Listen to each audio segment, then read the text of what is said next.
So you want to know how to become an airline pilot. Just a heads up before we get into it, it's not an easy job to get into.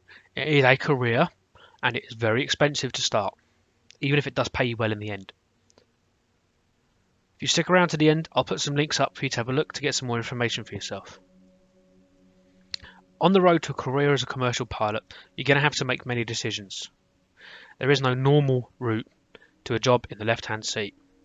There are many different training routes, financial options and career paths.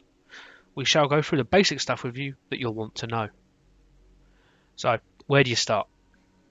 Before signing into any kind of commercial pilot training, you should look at attaining your initial Class 1 medical, which is necessary for anyone wishing to train as a commercial or airline transport pilot's license. Now, if you wear glasses, don't worry.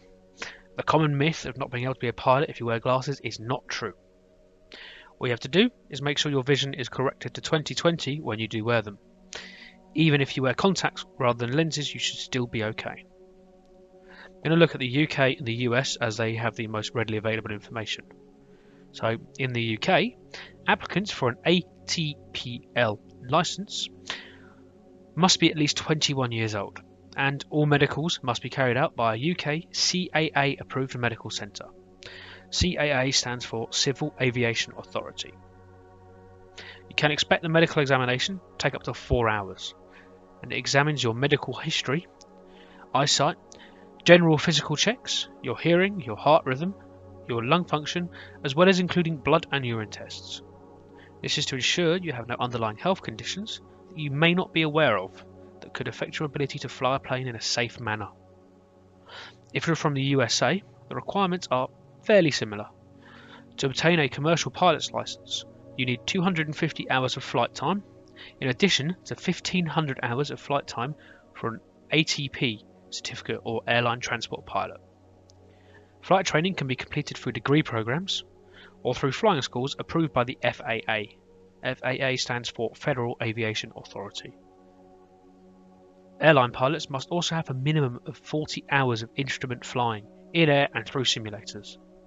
Instrument flying ratings demonstrate a pilot's ability to fly in low visibility conditions, such as low clouds, heavy rain, and fog.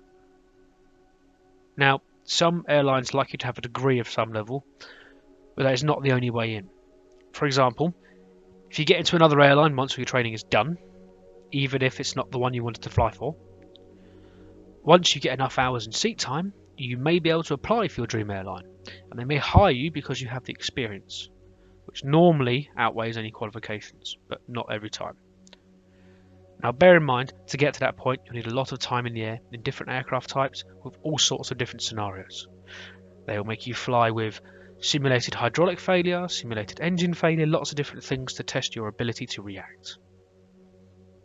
Again, be aware that becoming a commercial pilot is a huge financial commitment and is also very competitive. Shop around a wide variety of training schools. Consider all the different routes and finally gain experience. It's invaluable. You will be looking to spend anywhere between £100,000 and £150,000, and roughly the same in dollars, to gain the hours and flight time considered for you to be considered for your commercial license. There are other routes you could look at to help you get either the knowledge or the hours you need to get a head start. Work placements with aviation companies can help, but the airline might want you to stick around for a few years once you get your license. Think of it as an apprenticeship. They won't let you get your license and then let you run away straight away. They'll want to charge you if you do that.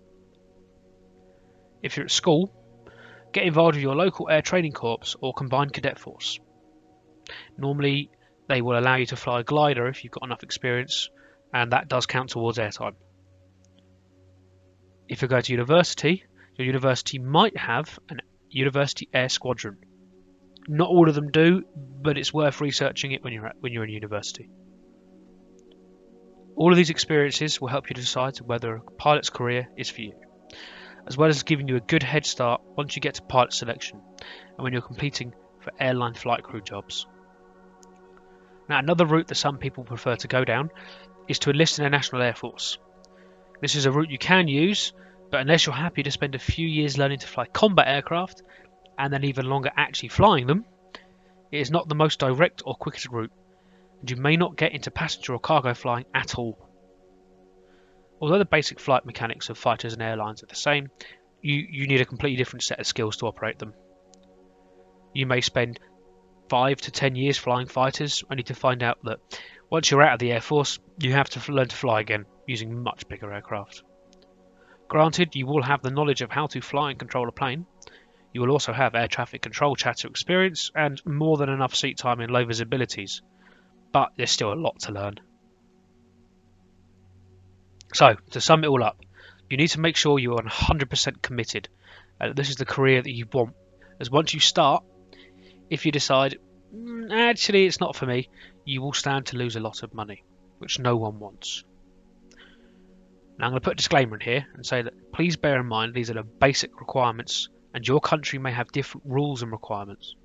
It's always best to check with your national aviation authority, such as the CAA or the FAA, to see what requirements they give. Don't think that any video you see on YouTube is the be all and end all and will answer all your questions. This is, and they normally are, just a rough guide.